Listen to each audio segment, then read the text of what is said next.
para com os partícipes.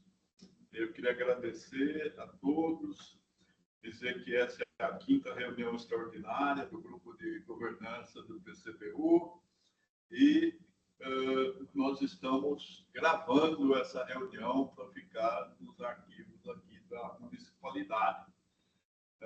Queria agradecer especialmente a doutora Maria Lúcia Guardani, gerente da Divisão de Qualidade do Ar da CETESB, que vai nos brindar com uma apresentação, né? E a quem eu concedo a palavra, novamente agradecendo a participação nesse nosso grupo de governança do Plano de Contingência de Baixa Umidade. Muito obrigado, Maria Lúcia. Bom dia a todos, vocês estão me ouvindo? É uma delícia falar com vocês, eu aprendo muito, né? A Magali sempre muito vigilante, e eu, assim, falar de qualidade do ar sem estar falando com a saúde não tem o mínimo sentido. A gente respira esse ar, a gente está todo dia sujeito à atmosfera, né? Bom, trabalho na CETESB já há mais de 35 anos, sempre com a qualidade do ar, né? É a minha área de trabalho. Aqui nós somos responsáveis por essa informação. A gente sabe que vocês usam nossos dados e isso é muito importante para nós. Por isso, tanto a gente tem esse cuidado em ter um dado real, da melhor qualidade, para que a gente possa conversar, né? Eu já vou começar a minha apresentação, é isso? Por favor, doutor José Renato. Não, não é José Renato? Desculpe. Sim. A senhora está com a palavra, pode começar a apresentar. Você vai apresentar então, eu vou fazer uma pequena apresentação, embora eu não seja meteorologista para falar de umidade relativa, mas vamos ver se eu consigo, no debate, a gente esclarecer mais coisas do que na própria apresentação, né? Então, eu vou tentar subir a apresentação. Tentar compartilhar.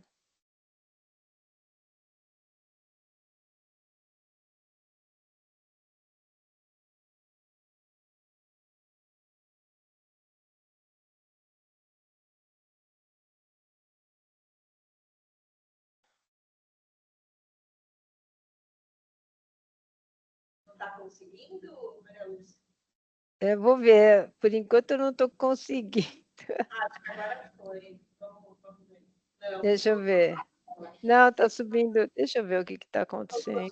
Só coloca, tira o compartilhar, abre a sua apresentação e aí vai em compartilhar, a sua apresentação vai estar aberta. Aí você... já aberta, né? Tá, então eu vou voltar lá. Então, só um minutinho. Aqui. Eu vou interromper o compartilhamento.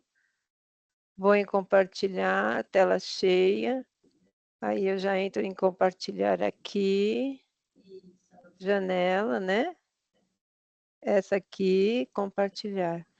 Agora deu certo? Agora deu. Perfeito. Vocês estão... Vai na tacinha só para abrir, para ela ficar grande, né? Lá embaixo, ó, na barra lá embaixo, no quarto botãozinho. Não, do outro lado. Do outro lado. Aí, desse lado que você estava abrindo. Aqui, ocultar? Vem vindo aqui para frente. Do lado de onde está 100%, tem uma tacinha. Só um minutinho, então. Essa tela vocês estão vendo, certo? Sim, faça desse jeito, tudo bem. É aí, exatamente onde você está. Isso, aqui eu compartilhei, né? Mas eu não vejo mais nenhuma barra. Pode ser assim? Pode, tá bom. Bom, já me apresentei e vamos lá. Quando a gente fala de poluição do ar, a gente está falando de fontes, né? Fontes que vão trazendo poluentes para a nossa atmosfera poluentes que vão atingir os nossos receptores, né? E como que funciona isso, né? Existem processos atmosféricos, ou seja, toda essa massa de poluição, de alguma maneira, ela vai entrar na nossa atmosfera e vai causar um rebuliço, seja numa diluição, né? Ou seja, com reações químicas, né? Porque são poluentes, são compostos químicos. Nunca esquecer que na nossa atmosfera existe uma tabela periódica, né? Vamos dizer assim, de substâncias na atmosfera. E elas todas vão se rearranjando, muitas reações, e isso vai assim, atingindo nossos receptores. E para essa miscelânea toda, essas variáveis todas, né, todos esses compostos, nós temos algumas variáveis na atmosfera que são variáveis físicas que vão fazer com que esse sistema tenha variação ao longo do tempo. Então, são várias elas, a radiação solar, temperatura, vento, umidade, tudo isso, pressão, tudo isso são variáveis meteorológicas. Se a gente for olhar cada uma dessas variáveis no nosso dia a dia, a gente vai ver, por exemplo, a radiação solar, né? A radiação solar, ela entra no nosso dia a dia, né? Então, aquece a Terra, tem uma série vamos dizer assim, de ações na atmosfera que vão participar nessa radiação de uma forma ou intensa ou não. Por exemplo, as velocidades de vento, temperatura, pressão e, além do mais, a radiação solar, ela é o nosso fogãozinho que está ali, o nosso bico de Bunsen, né, que eu sou química, que vai fazer com que as reações químicas ocorram na atmosfera, né? Algumas até mais rápidas, assim, com maiores danos, outras que vão nem ser perceptíveis, né? A temperatura, bom, a temperatura é uma variável importantíssima para a qualidade do ar.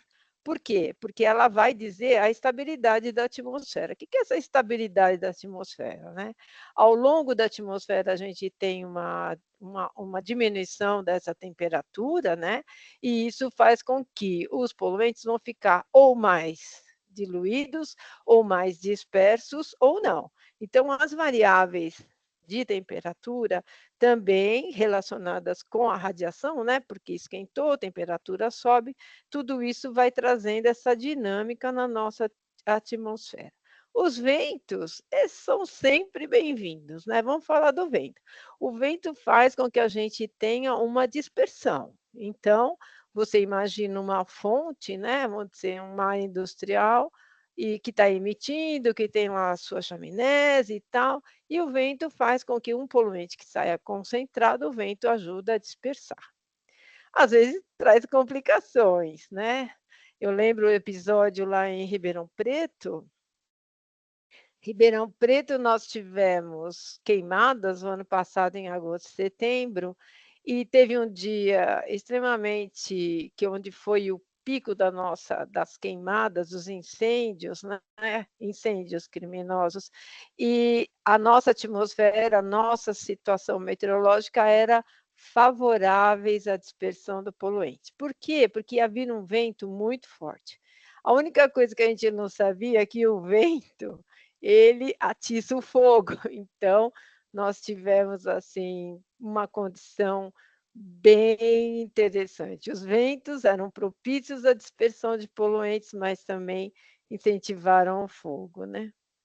Agora, a umidade relativa, que hoje acho que é o tema do nosso trabalho, da nossa reunião, ela é importantíssima, porque ela vai indicar como está a atmosfera em termos do quê? Se nós temos uma umidade suficiente, né, para evitar, por exemplo, uma queimada, né? Ou se, por exemplo, como que está isso, né?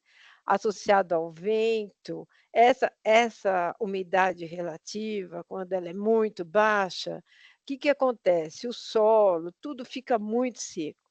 Então, passa um carro, passa um caminhão, na área agrícola, né, essa ressuspensão de material, ela é muito mais intensa quando a gente tem uma umidade relativa. Isso é muito característico do nosso inverno aqui na nossa região, né. A gente sente isso que quando começa o nosso inverno ou o nosso fim de outono, já começa uma etapa do ano, né, que é muito seca, umidade relativa muito baixa, e a ressuspensão é muito grande. O que acontece é que as partículas já não caem, porque os ventos são muito fracos. E com uma umidade baixa, né, tudo fica muito seco e nós temos uma ressuspensão de material. A umidade, ela também, quando ela é alta, ela pode formar, por exemplo, névoa, nevoeiros, que também ocorrem no inverno.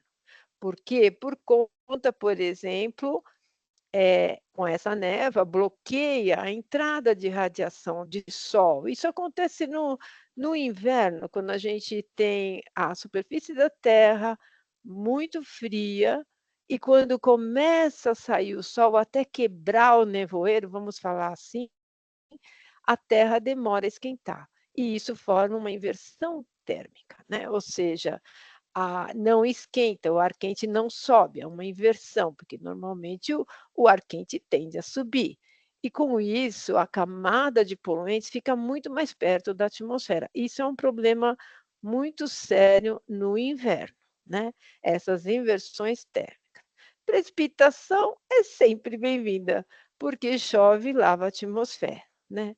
Claro que traz outros problemas, muita chuva, mas em termos de qualidade do ar, essa formação, essa chuva, ela é sempre muito bem-vinda, porque ocorre, né, lava a atmosfera, e com isso a gente tem uma qualidade melhor.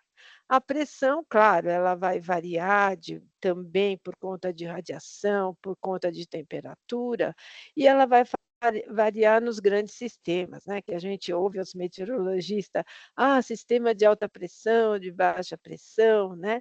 Então tudo isso afeta a atmosfera. Bom, a atmosfera é dinâmica. A gente viu que ela depende do que a gente aprendeu lá na física, de todas as nossos parâmetros físicos, né. E porque a gente tem também vários poluentes na atmosfera e todos eles sujeitos a essa nossa atmosfera, o nosso caldeirão. E quais são esses poluentes que a gente foca em qualidade do ar, que são os preconizados pela Organização Mundial da Saúde, que é as partículas finas, 2,5 micra, a partícula mais grossa, 10 micras, que são partículas inaláveis, né.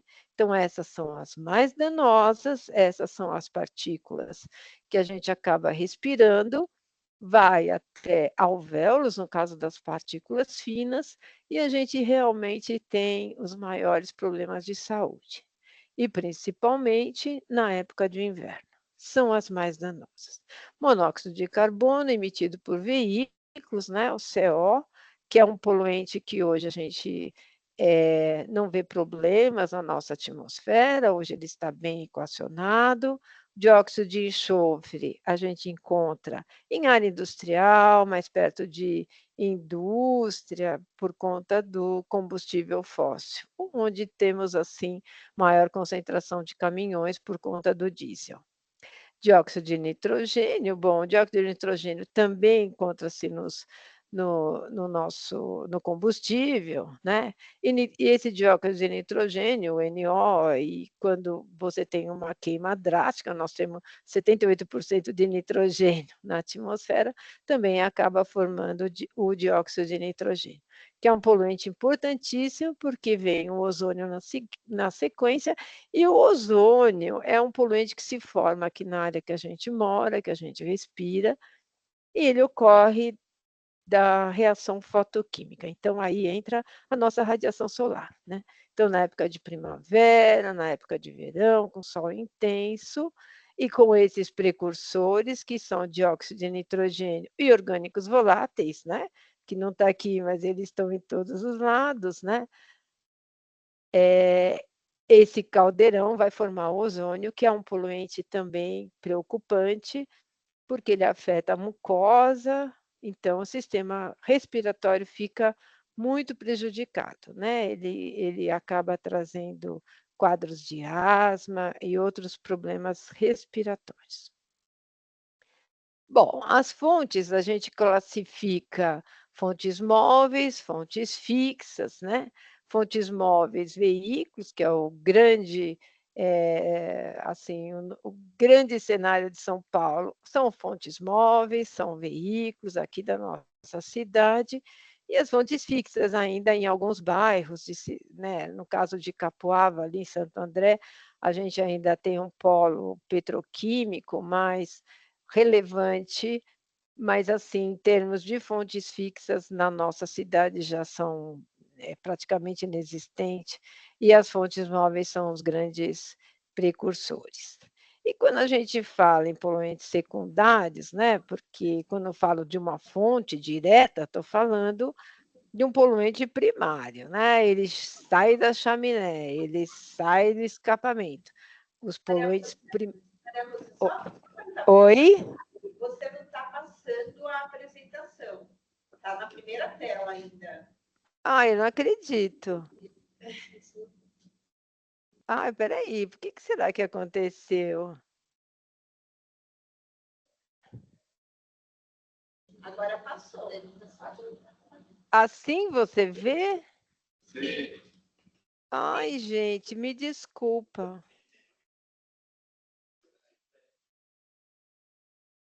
Ainda está na primeira página? Não, agora está numa página que é radiação solar. Pois é.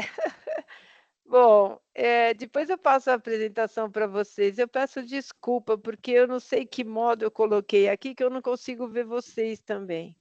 Não dá para ver. A senhora não vai conseguir nos ver, só a apresentação. Na apresentação, se a senhora puder ir passando. Então tá bom. Então, o que eu falei? Radiação solar, aqui está um slide com uma pequena cola. Então, a importância deles, eu vou só frisar que, no nosso caso, a radiação para a poluição, ela é importantíssima no caso de formação de reações secundárias. Eu não vou pôr no modo apresentação, porque eu acho que é aqui que deu problema. Posso continuar assim? Pode, é só ir passando. Tá? Na barrinha aqui lateral, a senhora vai só passando. Assim, tá bom? Tá ótimo. Tá. Então, eu vou seguir assim, porque eu não sei se é a minha versão, eu mudei de micro aqui, pode ser isso.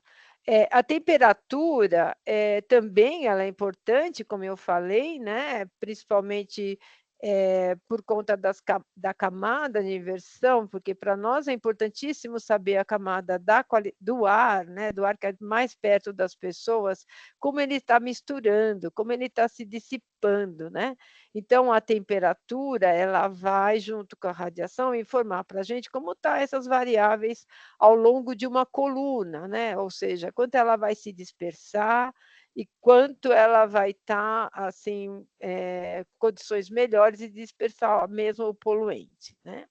Quando a gente fala do vento, que eu expliquei bastante, o vento é muito importante, né? O vento é que faz a atmosfera movimentar, é o que faz ela dispersar. Então, quando a gente está justamente no inverno, que os ventos são fracos, em que nós temos assim uma condição de atmosfera muito mais calma, é onde a gente tem a concentração de poluentes mais perto da onde as pessoas respiram. A umidade relativa, ela é importantíssima, porque ela causa essa secura. Vamos dizer assim, a falta de umidade é que faz o nosso inverno ficar tão rígido, e ela faz com que você tenha, por exemplo, ressuspensão de solo e faz com que queimadas, né, ela propicia. Agora, a relação ar seco e baixa umidade e poluição, o poluente não aumenta com a baixa umidade, né? Isso é uma situação bastante difícil de explicar, né, porque quando a gente tem uma baixa umidade, quando a vigilância vem e fala: "Olha, nós estamos em estado de atenção de baixa umidade", às vezes a qualidade do ar ainda está boa, né, porque ela não tem essa relação. Aonde está a relação é nas consequências, né. Então, por exemplo, como tem muita poeira que por conta de baixa umidade, entende-se que não está chovendo. Então essa ressuspensão realmente ela traz um aumento do poluente para a atmosfera.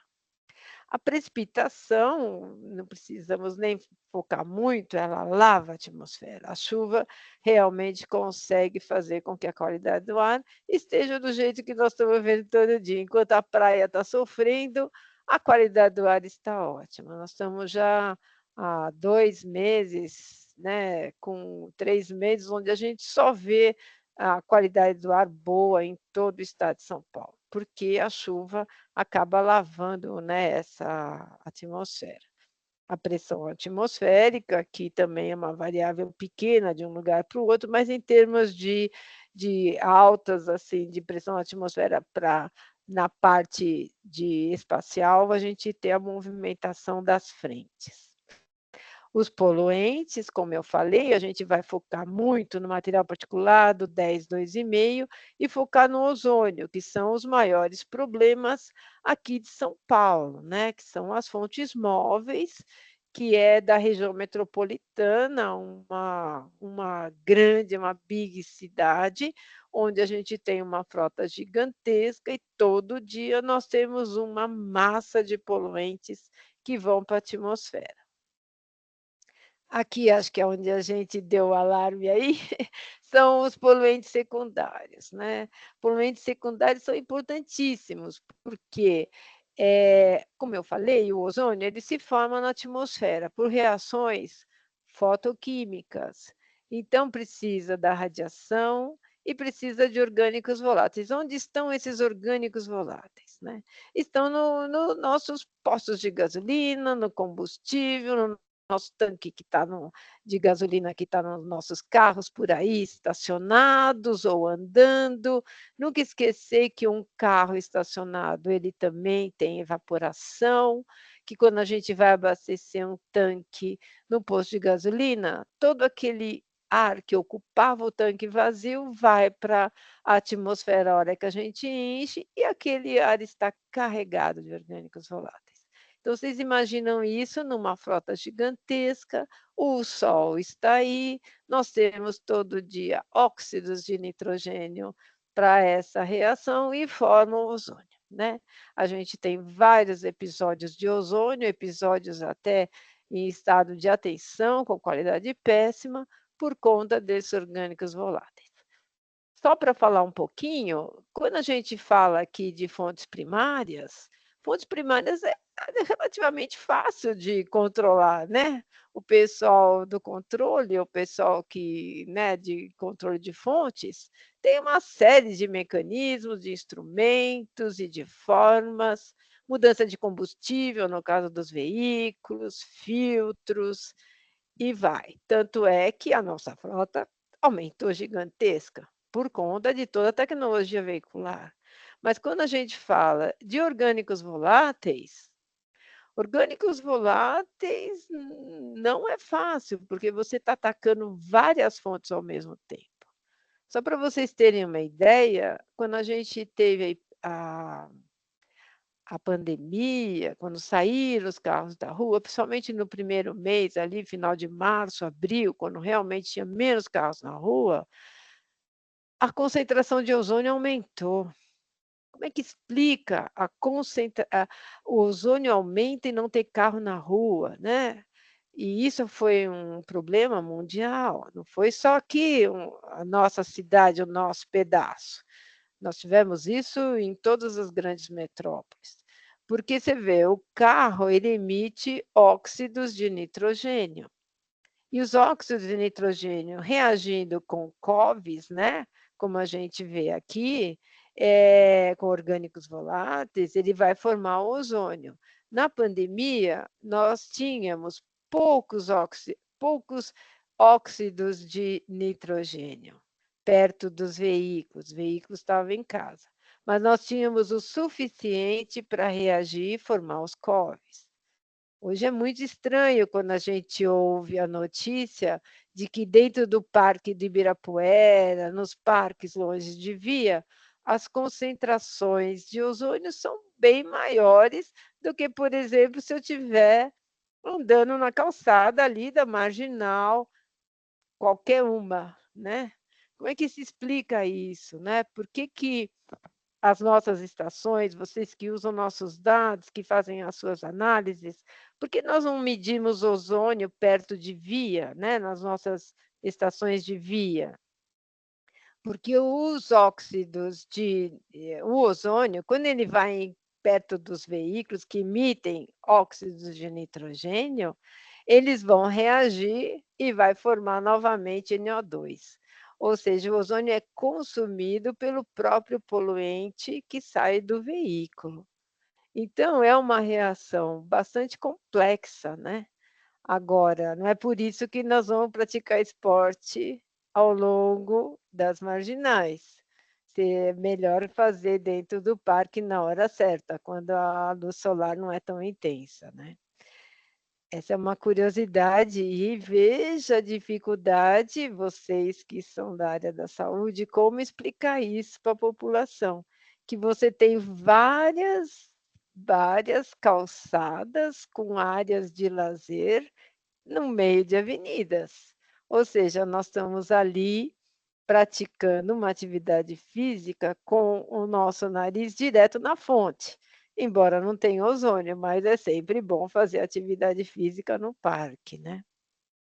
E aí outros fatores também que influenciam a qualidade do ar, a gente falou da meteorologia, todas as partes físicas, que aí aqui nesse slide, na meteorologia, até explica o que é a camada de inversão. Vocês estão vendo essa camada mais, assim, de tom marrom, aqui mais perto do... Aqui é bem no Alto de Pinheiros, aqui onde eu estou falando, né? Vocês veem que fica muito nítido no inverno, a parte azul em cima, a parte onde fica concentrado os poluentes. Por que fica assim? Por conta da inversão térmica, né? Essa diferença de temperatura ao longo da coluna, né, da atmosfera, faz com que você tenha que nem uma tampa que impede essa poluição de dispersar. Depois das 10 horas da manhã, quando a temperatura da Terra aumenta, você rompe essa barreira e essa camada praticamente desaparece. Ela é sempre predominante ao nascer do Sol. Claro que também tem os raios que vão de Sol, que vão bater em pequenas partículas, que também por si vão emitir luz e essa para todas as direções. Isso também causa uma certa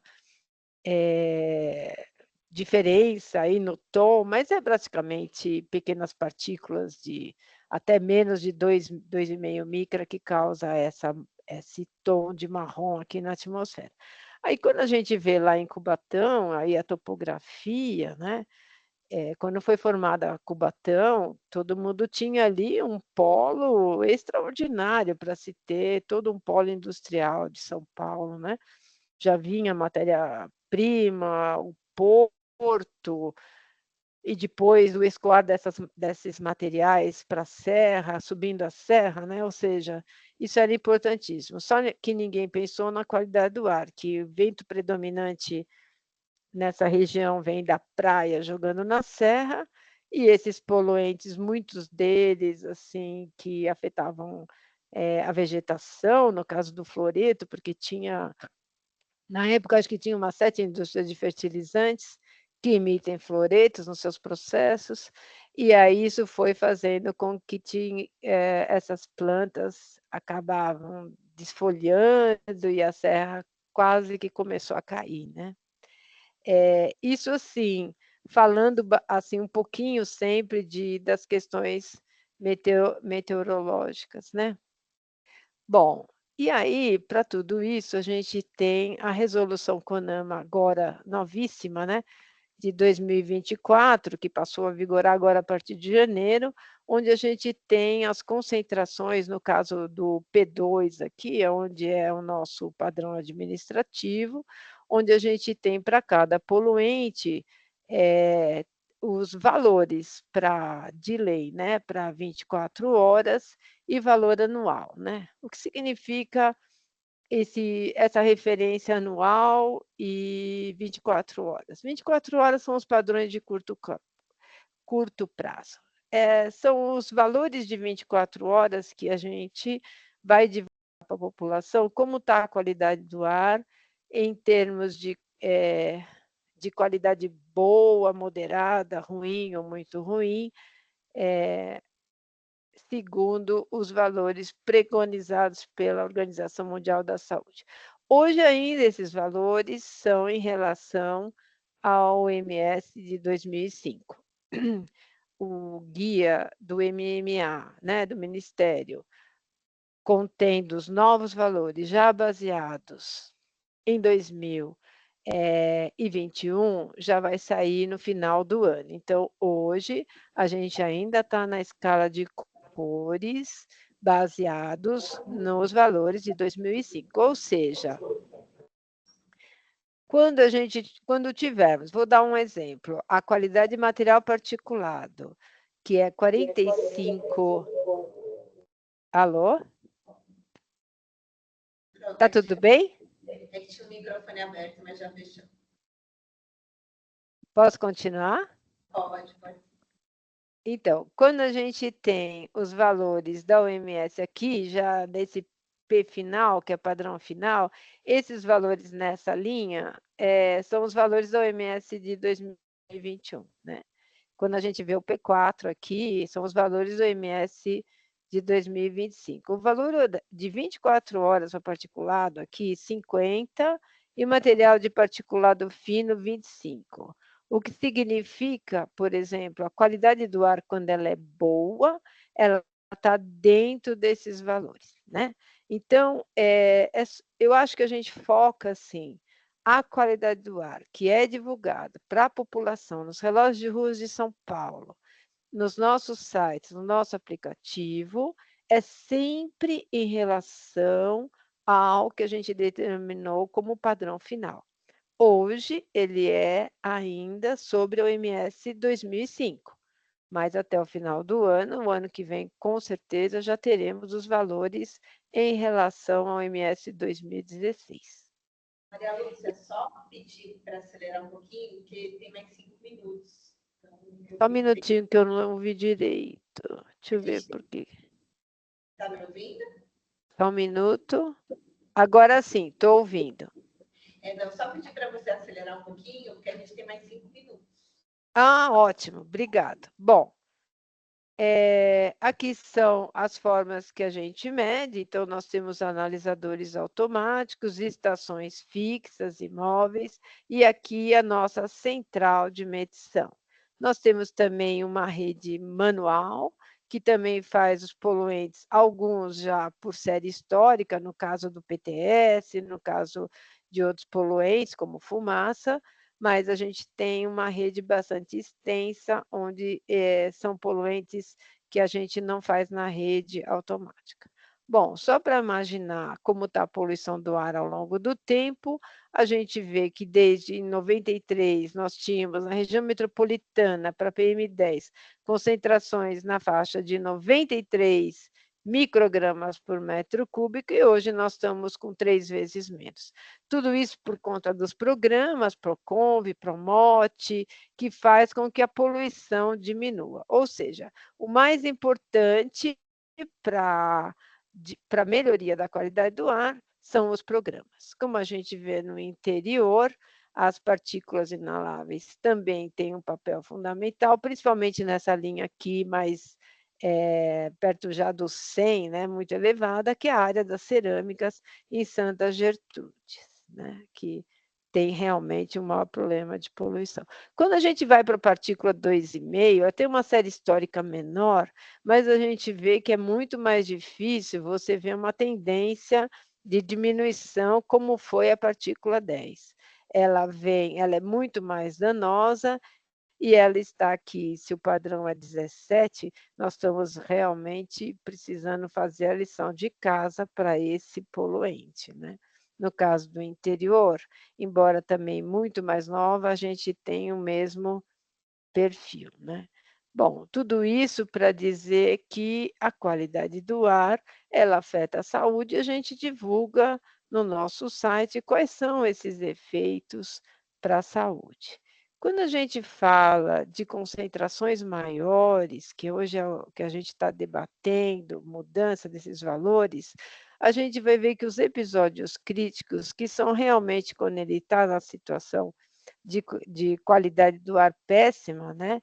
Acima da qualidade péssima, a gente entra em vários estados.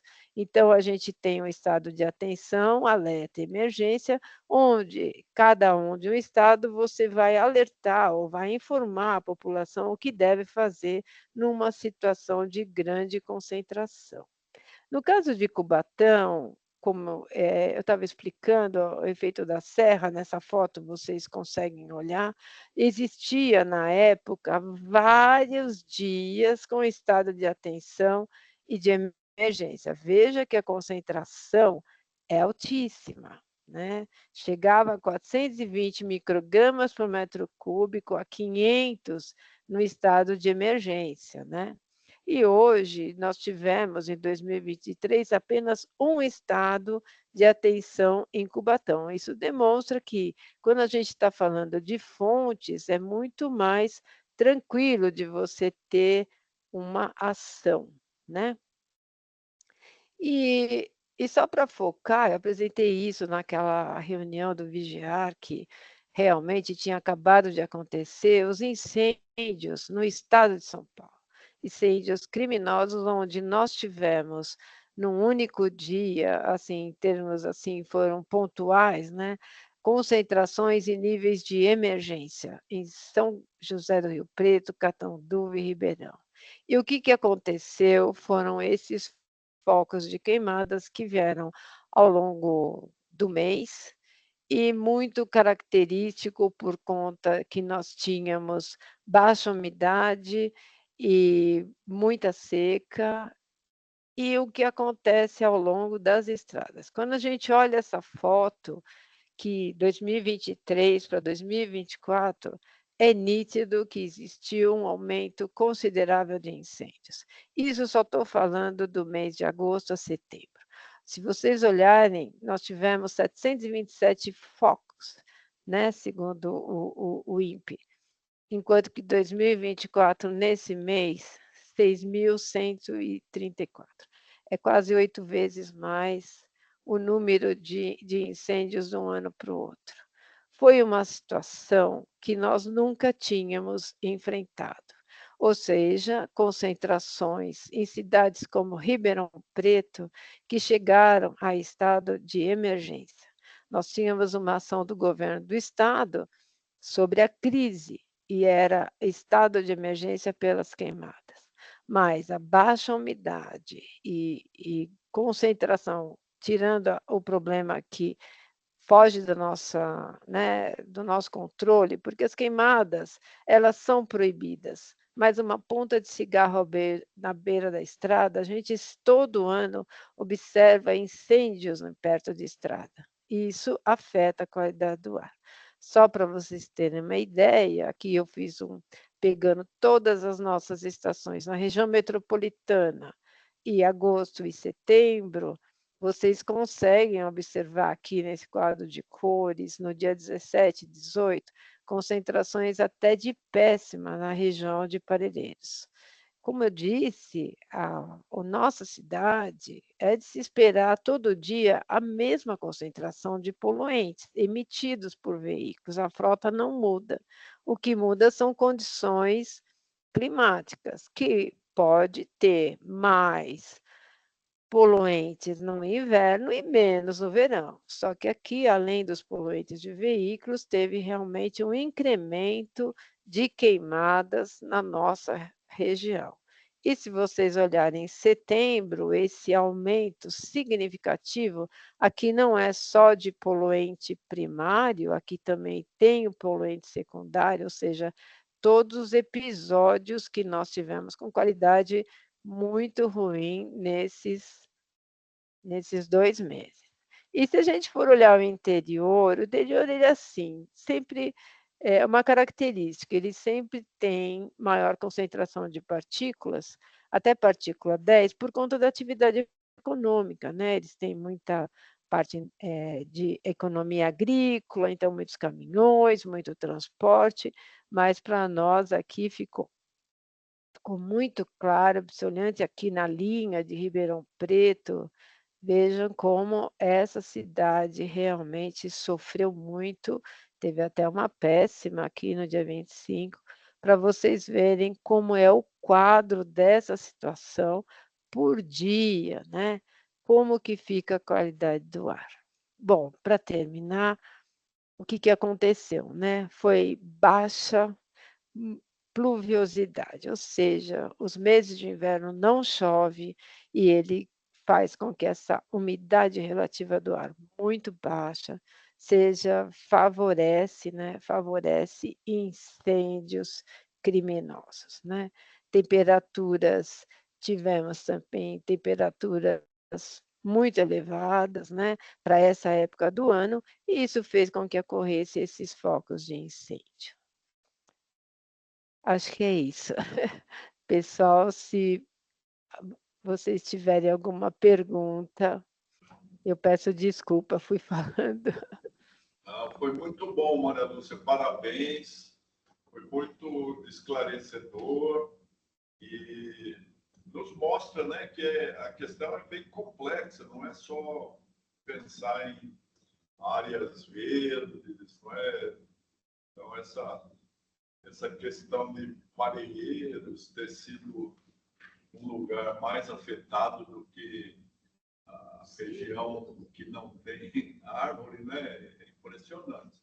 Agora, eu queria perguntar uma coisa, não sei se você já tem condições de responder, mas a mudança do parâmetro de 2005 para 2021, você acha que vai ser alguma coisa positiva ou nós pioramos na questão da umidade do ar? Você tem noção? Eu não tenho noção, né? Você está falando se a gente vai ter o mesmo cenário da meteorologia, né? Isso. O que eu tenho conversado, eu não sou meteorologista, a gente tem uma equipe de meteorologista para a qualidade do ar, né? E assim, parece que Laninha, o El Niño, isso tem influenciado bastante. Parece que a ação da Laninha traz para nós ela sai agora do cenário, né? Então, vamos ver se isso vai trazer um pouco mais de umidade para nós nessa época.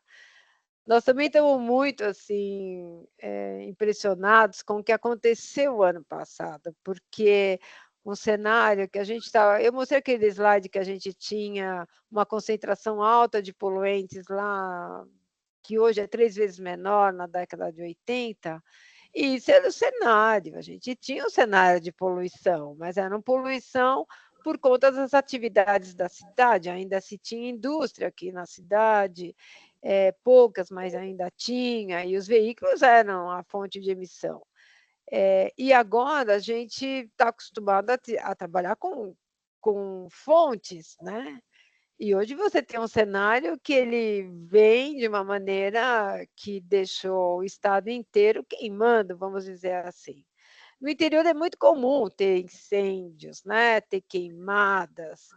Mesmo antes, quando tinha as queimadas da cana, a gente não percebia poluentes nas nossas estações. E eram queimadas, né, assim, porque eram queimadas controladas, elas tinham assim uma técnica para queimar e era assim, era um pedaço, acabou, mas sempre é uma fonte de poluição, né? Hoje a gente vai pelo interior e às vezes vê uma fumaça preta e fala: ai meu Deus, estou queimando. E assim, o homem sempre queimou, né? E ele continua botando fogo, quer dizer, é uma situação bem complicada. Agora, eu não tenho esse cenário ainda para esse ano, bem que a gente tem conversado muito, porque nós temos que tomar algumas iniciativas, como informar a população, porque foi tudo tão instantâneo que você não tinha nem como alertar a população. O que aconteceu em Ribeirão Preto é uma coisa assim, que quando bateu aquele vento, depois que tinha acabado as queimadas, a cidade ficou coberta numa nuvem de fuligem que parecia que estava no deserto, era uma coisa assustadora, assim. E isso para a saúde da São Paulo, né, que nem o senhor falou, Grajaú e Parelheiros, é bem ali na divisa. Como é que você vai imaginar que deu uma qualidade péssima? E só não entrou em estado de atenção ali, porque no dia seguinte já tinha uma previsão que ia chover, uma garoinha. Mas nós fomos até lá, era 11 horas da manhã, ia sair o boletim, nossos técnicos foram até a estação para ver se era alguma coisa local, tipo, é numa escola, né? Tá pegando, tem uma fogueirinha, né? Teve alguma festinha de São João, sei lá, e não tinha nada, era queimada mesmo, porque estava queimando ali, perto do Rodoanel, tínhamos queimadas, na cidade teve muitos focos de queimada também. E a arborização melhora a qualidade do ar, Maria Lúcia? É muito difícil responder.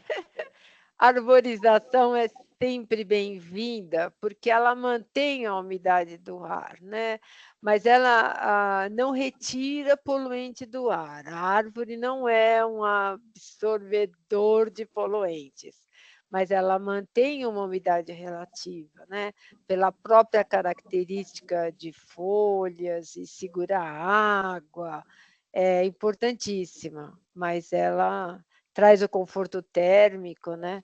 Mas em termos de retirar a poluição, não. Seria importantíssimo ter muitos parques na cidade, para que a gente tivesse esse conforto térmico, porque se for olhar Ribeirão Preto, que tudo ali, a cidade inteira virou área agrícola, é uma situação bem preocupante, né?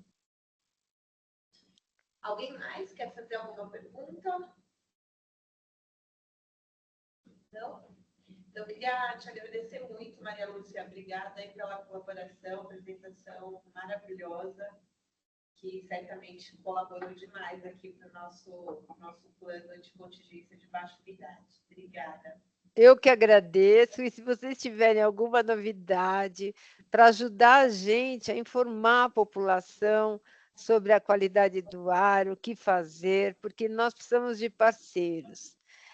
A poluição do ar ela é invisível, a gente não enxerga. Então, a gente precisa divulgar para a população, para ela aprender a cuidar da atmosfera também. Então, eu sempre estou disponível para vocês e a gente podendo ajudar e vocês nos ajudando é importantíssimo. Eu que agradeço, muito obrigada, tenho uma ótima reunião, viu, pessoal? Obrigada. Magalhães, quer falar?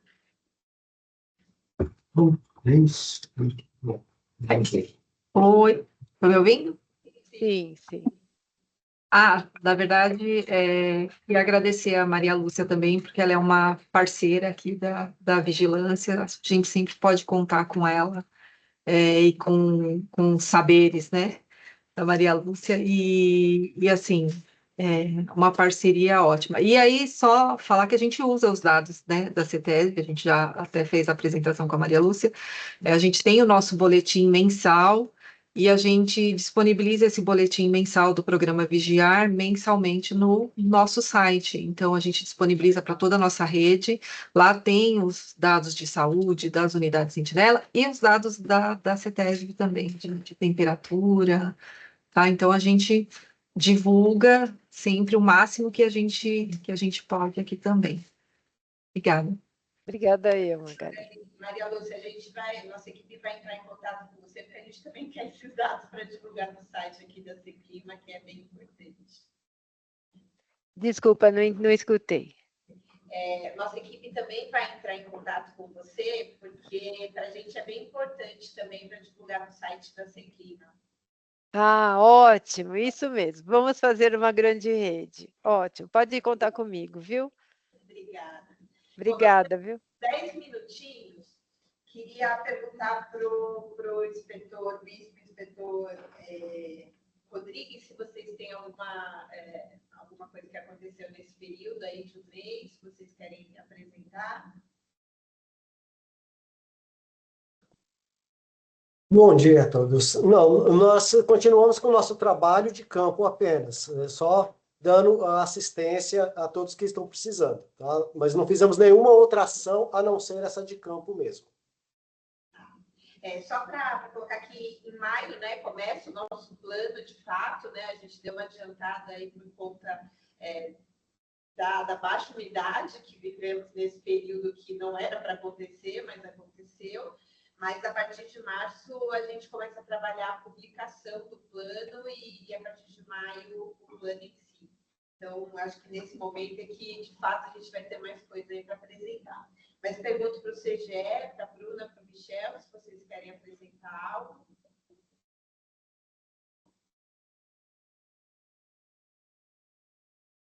Não? Bruna, Michel. A apresentação ficou com o Michel, mas eu acredito que ficou combinado para fevereiro com a Angélica. Tá tranquilo pela gente por enquanto. Achei interessantíssima a apresentação da Maria Lúcia. Foi muito boa. Por enquanto, para a gente está tudo certo. Obrigada, Bruna. E para Magali e para Juliana, tem algo a apresentar? Ju, quer falar alguma coisa? Travou? Dá para ouvir? Dá. Ah, agora dá. Não, então, eu tinha só colocado aqui algumas ações que a gente acabou fazendo em 2024. Então, a gente publicou na época, em setembro, né, com os incêndios que a gente teve, a situação de alta temperatura e baixa umidade do ar, a gente fez algumas publicações de orientações em saúde, fizemos a capacitação anual das UVs e dos profissionais de unidade Sentinela, em junho de 2024, com 80 participantes. Como a Magali já falou, a gente publica mensalmente com as informações do CGE, da CETESB, inclusive sobre baixa umidade do ar e a relação com os atendimentos da unidade Sentinela, e aí eles estão públicos no site, né, do Vigiar, a gente teve 38 dias em que foi decretado estado de atenção. Nesses 38 dias, em 30 dias, a gente comunicou as UVs e as DREs com orientações para mitigação de impactos à saúde. E em 6 dias que foi decretado estado de alerta, a gente também comunicou o estado de alerta também. Então, foram essas nossas ações. Obrigada, Juliana. Está aqui com a gente também a Márcia Matsushita, da Secretaria de Educação, mas que também não tem nenhuma colaboração a fazer nesse momento. Eu passo, então, para o nosso secretário. Então, como foi dito, na próxima reunião o CGE vai fazer uma apresentação.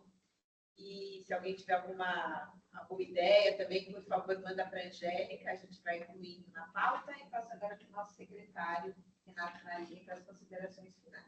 Eu queria agradecer a todos, dizer que nós precisamos ficar atentos, né? Assim que a Maria Lúcia tiver alguma prévia desses novos parâmetros, né? É muito importante que a gente saiba, porque 2005 faz muito tempo, faz 20 anos. Né? Então, nós estamos aí atormentados com aquecimento global. O 2024 foi o ano mais quente da história. Nada indica que 2025 vá arrefecer, né? Então, o fogo nos persegue. Vamos tentar ver então, o que a gente pode fazer, né?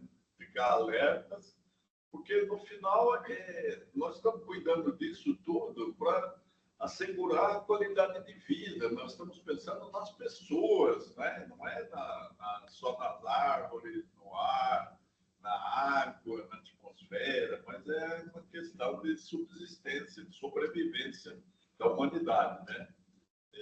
Eu acho que a humanidade está um pouco imprudente, não levando a sério os avisos da ciência e a palavra da natureza, ela que está falando hoje, nos surpreendendo. Cada dia nós temos uma surpresa, né? Mas não vamos dizer que é inesperado, é o produto da nossa utilização dos recursos naturais, né? Dos nossos maus tratos propiciados à Terra. Então, vamos ficar atentos. Muito obrigado a todos. Vamos nos manter unidos.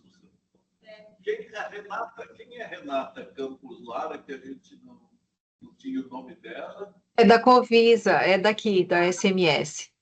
É do Vigiar, é do nosso programa. Muito obrigado. A próxima reunião em fevereiro.